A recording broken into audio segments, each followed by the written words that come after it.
So, I just came across a picture that reminded me, that just gave me a huge flashback of my childhood and where I'm coming from and the story behind Hadi the Possibilitarian. And this is the picture, and I want to talk about it and how this picture is like the reason behind all that is me and my accomplishments, my growth. And yeah, I was in the 8th grade here. I was 14 years old. And so one day, I was on my way to school. I'm actually emotional and like feeling all sorts of feels, because this was the birth of everything that is me, everything, the person that you know. If you're looking at me and then you look up to me and inspire you, this is the reason behind that. So this one time I was on my way to school, and my school is like on the other side of the river, in Hamatlala. And so I was just, it was in the morning and possibly after around 7, you know, and it was a bit hotish, like sunny, and had my backpack on and just jersey and everything. And yeah, so I suddenly stopped when I was walking and I let out a gasp of, yeah. I was like, yeah.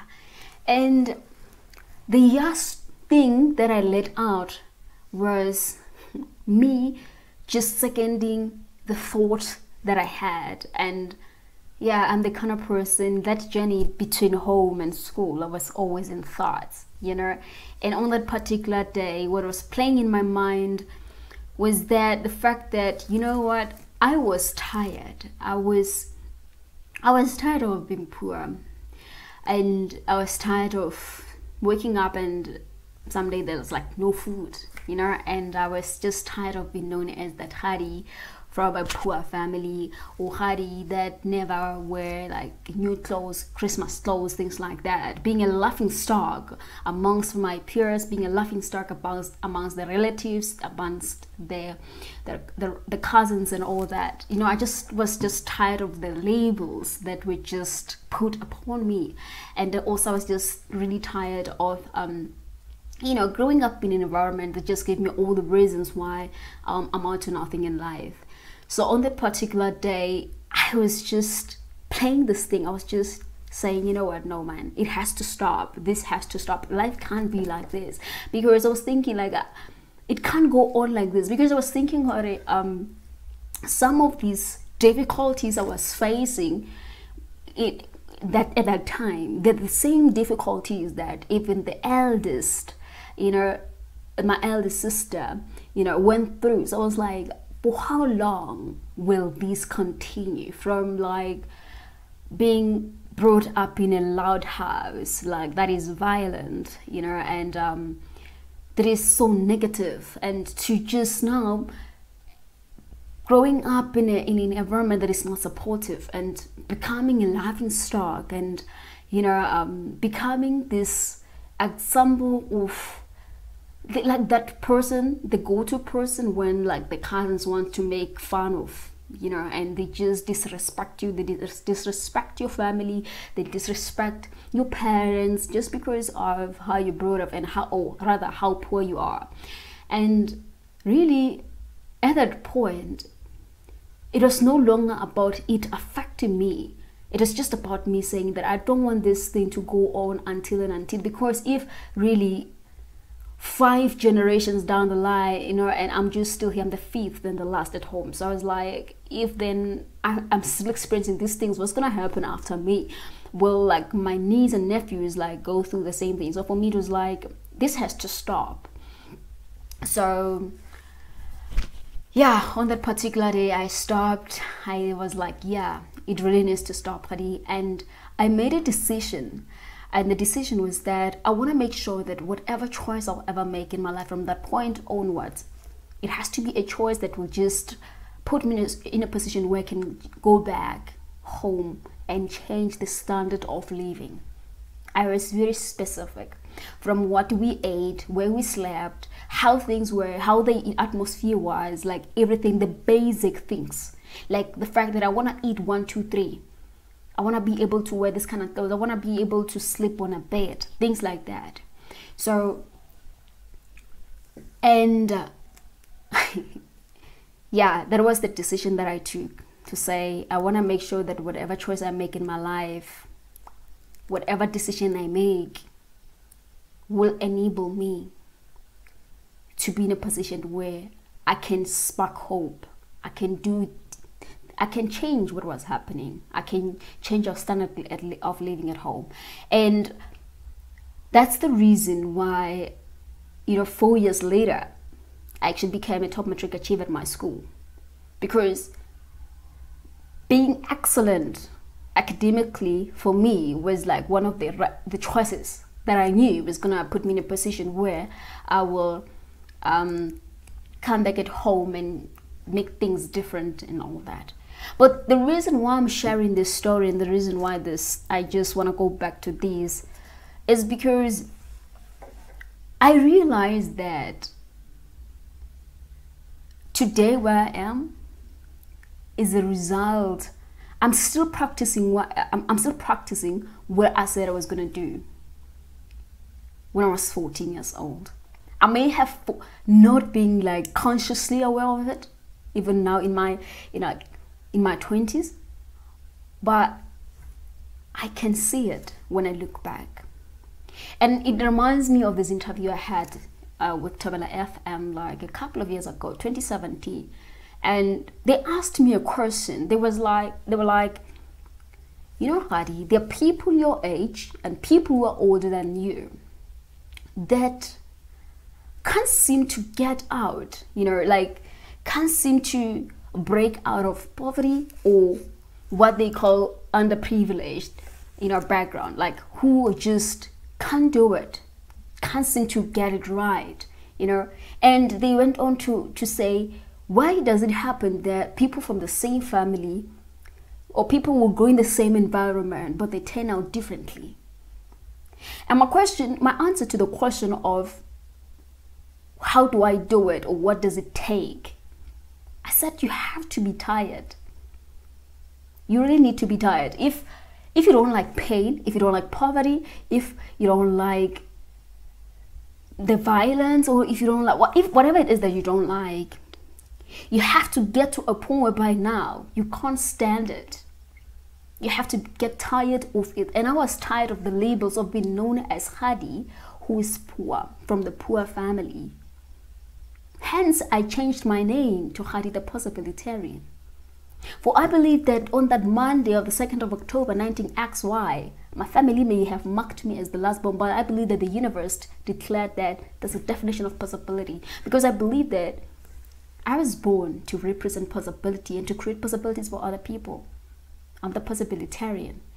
I'm not Hadi the poor girl. I'm not Hadi from that house. I'm Hadi the possibilitarian. So, to answer the question, if right now you're asking yourself what is it will take, if right now you feel stuck in life, you don't like waking up every day and eating pap and water or eating nothing, whatever it is, you know what it's gonna take? You have to be tired of that pap and water. You have to be tired of being disrespected. You have to be tired of negativity. You have to be tired of not having money. That's what it's gonna take. Be tired of that. And that's what it's going to take for you to break out of the comfort zone, the fear zone, the trap zone, whatever zone you find yourself in. If you want to really improve the standard of your living, be tired and get out. The pain that comes with being stuck in life needs to be so excruciating than the pain that comes with crawling out of that comfort zone or that negativity or that poverty. It has to be painful until you feel like you feel suffocated. You're still gonna be in there. And what is worse is that you were not born to just suffer and die. No one was just born to just suffer and die. At some point, the suffering must come to an end. And it will take you to first realize that if anything has to change, it's up to you. Nobody is coming to save you. You have to save yourself. Until you realize that nobody is coming to save you. Until you realize that, you're gonna be that. And life will continue to be unfair. But then it will beg the question of, who said life is fair? Life is not fair. It never intended to be fair. And the reason why it is so hard is because we assumed that life is supposed to be fair. And that's why you'd find yourself, this is a bit like unpopular, you'd find yourself being this positive person, this praying person and all that, and you believe in possibilities and everything, but things are not changing in your life. It's because you are waiting for a miracle. I think the unpopular part of it is believing in miracles from God. Well, for one, miracles do exist, but you have to activate the miracle. You don't just hope. You don't just sit there. You don't just pray for a miracle and then it comes. You have to position yourself for a miracle. If you want to get a job, you don't just sit at home and expect a phone call from the HR department. You have to apply, then pray for a miracle that you get called back. That's just the uncomfortable truth that people don't want to face, and I want you to face that nobody is coming to save you. Nobody owes you anything, not even your parents, not even your sister or your brother who made it or whatever it is. You have to save yourself. And what it will take is for you to be tired of being poor, tired of not being able to afford the phone that you want, tired of not having new clothes. You have to do it for yourself. And because if you feel like you're still stuck right now, I think maybe I'm assuming that maybe you enjoy it. Maybe it's not as painful as you say it is painful or it is hard. Because if it is really painful, if it is really hard, if you're really suffocating, you will do something about it. This girl here, 14 years old, she's my inspiration. She's the reason the world got to know Khadi the Possibilitarian. She's the reason people got to know Camp Consulting, all these things that I've been doing. People got to experience me because of this. I think if it was not for this girl, I was going to be consumed by just depression and negativity. You know, and it didn't take nobody coming to me and telling me anything. It took me telling myself that, Khadi, you have to be the link between the past and the future. You have to change the trajectory of your own life.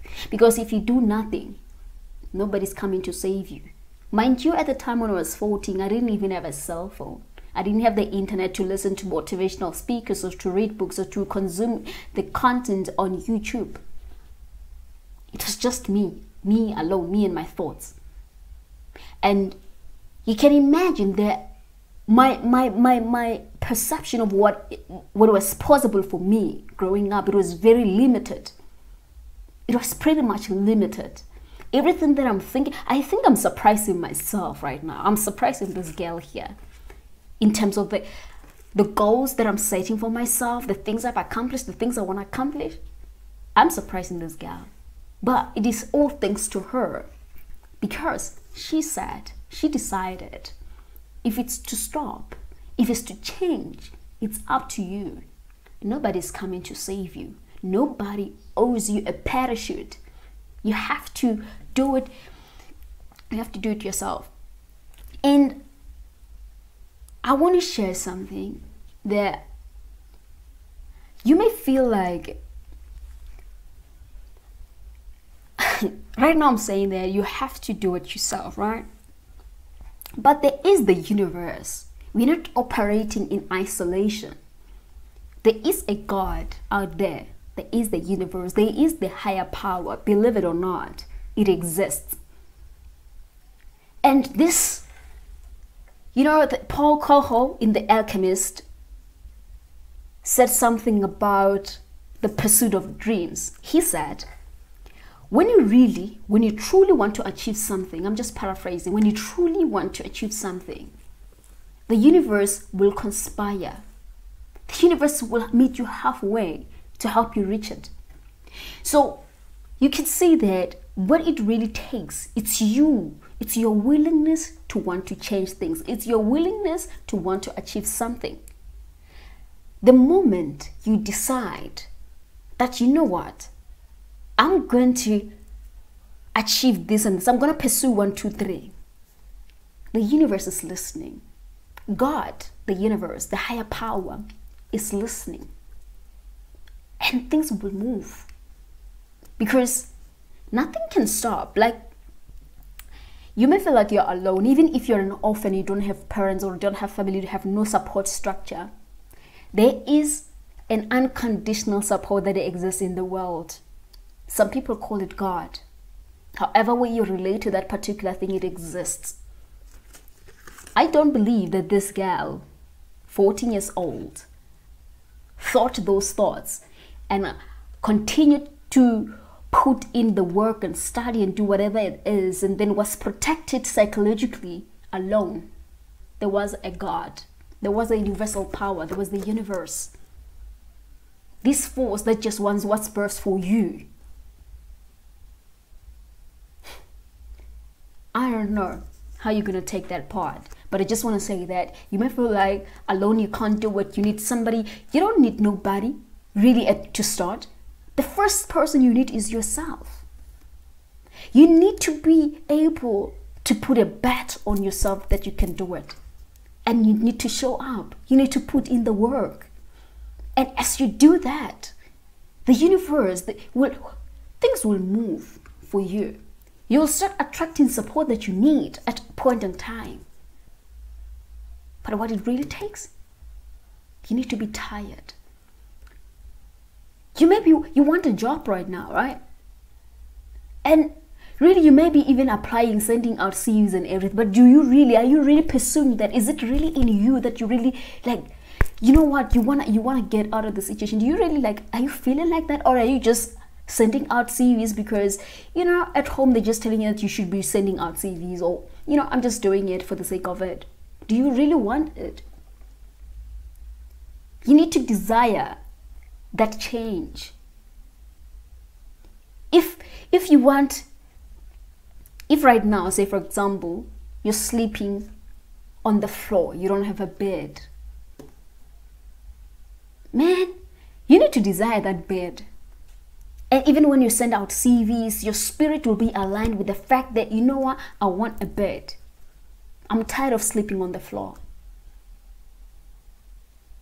And the universe responds. Universe doesn't respond to the outer you and what you are projecting to us in the world. It responds to what's in your heart and spirit.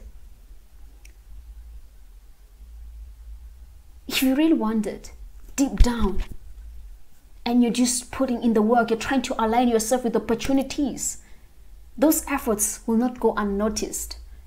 Whether you believe in God or not, there is a higher power. There is the unmerited favor in the universe. I don't know what you call it. Mother Earth?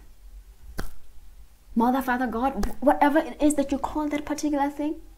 This is just for those people that I'm just trying. Because right now you may feel like, you've been deserted and then you're just all alone. But you are not. You're not. What I ask, I need you to be intentional about changing your life, about changing the standard of your living. I need you to be intentional about that thing. Set intention to say, this is what I want. I'm tired of this thing. And once you're tired and your intent is to change that thing, the universe will start opening up. But if you don't set intent, the universe thinks that you're happy with that particular situation that you're in. You're gonna be in there, people start labeling you. I'm from the village. And I know how the community, how the society tends to label people. So if you don't want things like that, be tired of it and move out. Move out. And remember, nobody's coming to save you. You have to save yourself. I'm just gonna stop here. In the next video, I'll just record some of the things, the practical things that I think you can. They'll be helpful to you, to help you to like improve the standard of your living. The practical things that I've been practicing for the past 12 years since this time. So yeah, that's it. I'll see you in the next episode.